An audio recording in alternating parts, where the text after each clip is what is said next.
What's up, family? My name is Jimmy Scott Jr. and today I'm going to give you my 2 cents on what's happening to Black History Month.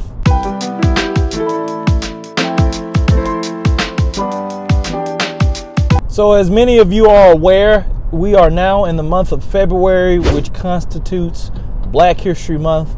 It's a month that America itself has set aside to celebrate the life and legacy of African Americans who have paved the way, and overcome a lot of very hard and atrocious obstacles to create America as we see it today, with some of the advancements of colored folks and diversity and just things all around. So we celebrate a lot of people who made history basically in this month. People who made history for the first time, being the first African Americans to do so, whether it be creating things or doing things or whatever the case is. What's happening to this month?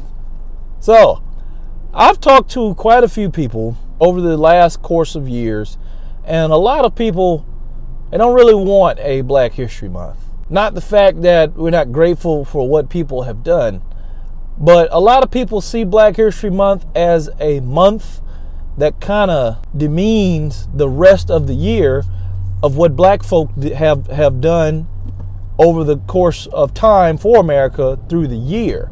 I think it was Morgan Freeman that I heard once that asks about, why is there not a White History Month? We have a Black History Month. Why is there not a White History Month, where white folks celebrate what they have done throughout generations for the creation of America?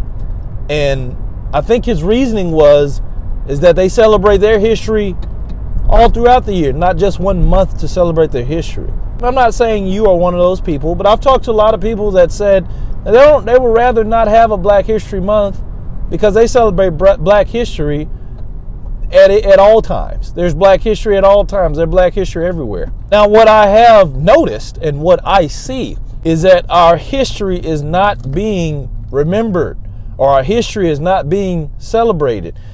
And if we don't keep up with our own history, then it will get lost. There are kids coming up today that don't really know much about Black Americans that have paved the way for us. There are kids coming up, they don't know about Martin Luther King or Malcolm X or Rosa Parks and all these people.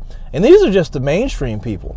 We're not talking about people like Chairman Fred over in New York. We're not talking about people locally, and even in your own hometown. Like for me, I'm from the state of Mississippi, and in the state of Mississippi, I'm from a town called Belzoni, Mississippi. And in Belzoni, Mississippi, we had a leader, Mr. Lee, paved the way to help get voting rights for the people in my town. Also in the state of Mississippi, you have Medgar Evers, right? We have Emmett Till, which some people are just now learning about through the movie Till. I grew up learning this stuff and actually having this stuff within me to keep the history. Some people would rather do away with the history because they just want to move forward to not ignore the history, but not talk about the history. A lot of people believe that if you don't talk about the history and you don't bring up the history, and you don't bring up race, then race doesn't exist. And I think Morgan Freeman also talked about that as well, is that racism will stop existing if you stop talking about it. There wouldn't be a black and white if people didn't bring up black and white. To an extent, that is true, but then to another extent, that's false. If you ask me, I believe racism will always exist in the world no matter where you are until the end of time. And the reason why I believe that is because not only do people talk about it, not only do people hint at it as far as their actions, but there are, because we can't ignore it, there are systems in place of racism. There are systems in place, whether it be known or unknown, right? There are systems in place that hint towards racism.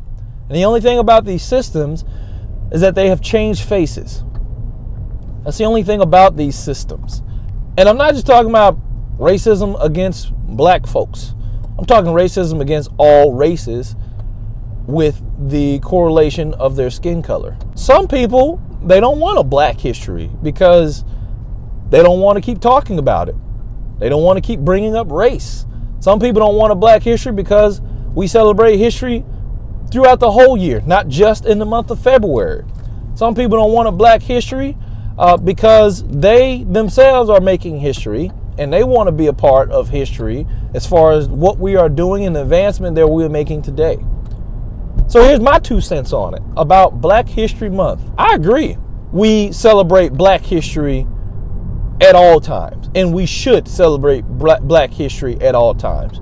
I agree that all of us, young and old, should be aware of those who have done tremendous amounts of work to pave the way for what we have and our rights and the things that we continue to strive forward here today.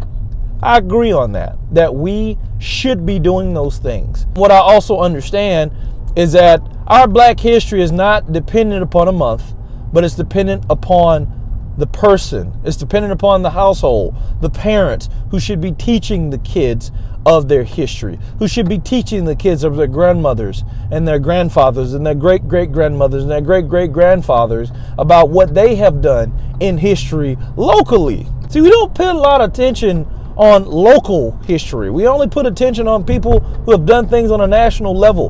But a lot of those people who have done those things on a national level have only been able to do so by working together with the leaders of the communities. See, Dr. Martin Luther King worked with leaders of communities in the cities that he was in to make change happen in these communities. See, there were communities that came together to listen to Dr. Martin Luther King, to listen to Malcolm X. Malcolm X went to communities to spread his message around Harlem. The same thing with us. It's the communities that should be spreading the history and the knowledge and information of the people who have done things locally to make a change. Tell me, who's the first Black sheriff of your town? Do you know? Do you know what he has done, the first Black sheriff? You know any change that he made? Who's the first person, the first Black person to get people to register to vote in your town? Not talking nationally, I'm talking your town, where you live right now. Who's the first Black senator in your town? Who's the first Black person to attend your school, your high school, your middle school? Who's the first Black person? Do you know them? Do you know who they, do you even have the history? Is there any record? This is the history that we should be getting and learning. My 2 cents about having a Black History Month, in that essence, I respect Black History Month. I know some people think we ought not have one, but I think we ought have one because at least it brings to our remembrance as people what we ought to be doing all year. People say they celebrate Black history all year, but they don't know Black history. Our own people don't know their own history because it's being lost. And because it's being lost, it's not being taught. So we will continue to say Black history when we don't have any. We don't have any Black history anymore to remember because it's not going to be taught unless we teach it. It's not going to be upheld unless we uphold it. It's not going to be remembered unless we remember it. This is how a lot of things recycle within the earth, is when history is being lost. You know, the only history that is never, that won't be lost, that is still accurate even till today, even though we may not have the original documents of it, and that's the Bible. You want to know how I know that the history of the Bible, even post 2,000 years, is still accurate? Is because it can still be proven. Till this day, there's still documents of Jesus. Till this day. There are paintings, old paintings that people have depicted of the children of Israel, of the people in Egypt. There are still paintings of Jesus thousands of years ago. Bibles and manuscripts. We still have history of Martin Luther.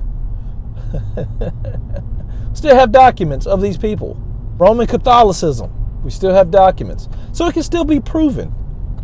Can we say that our history of Black history can still be proven years after today? Can we still say that? Will we be able to still say that years after today? Or will our history be lost? Will we forget what Medgar Evers did?